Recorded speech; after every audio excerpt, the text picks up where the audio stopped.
Your Daily 180, 180 seconds of pure Bible study.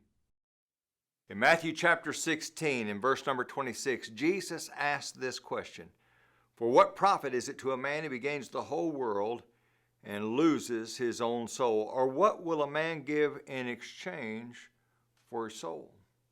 What are you willing to compromise for your soul? You know, if we saw a vicious lion about to attack us, and all of a sudden that lion began to speak and say, "I won't eat you if you'll just compromise on God's values," we'd know that we better not. But that's not the way Satan approaches us. That's the way he behaves, but that's not the way he approaches us.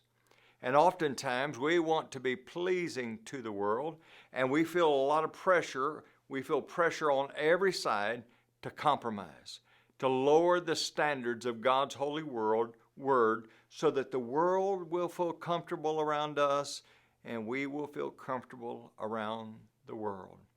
Now, Isaiah chapter 5 in verse number 20 is a very interesting verse.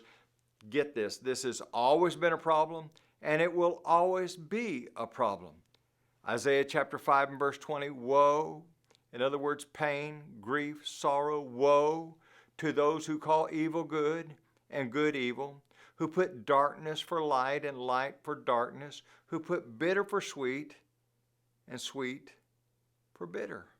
That's rather amazing when you stop and you think about that. That describes the culture in which we live today.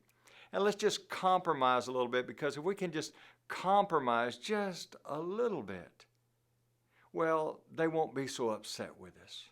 And we don't have to give up everything, but let's not say that this is wrong or this is wrong. Here's what we need to do, folks. Let's go to God's Word and let's find out what is right. Our soul is worth making sure we are right. And at the end of the day, we need to be faithful to the Lord, even if it means that we're the only ones. We must stand for what's right, even if we must stand totally alone. Because here's the reality. When we're standing for what's right, we won't be standing alone. The Lord will be standing with us. We'll be standing with the truth.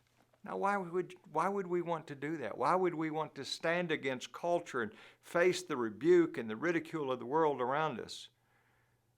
Because your soul is an eternal part of you, and you will either spend eternity in the bliss of the presence of the Lord or in the horrors of the devil's hell.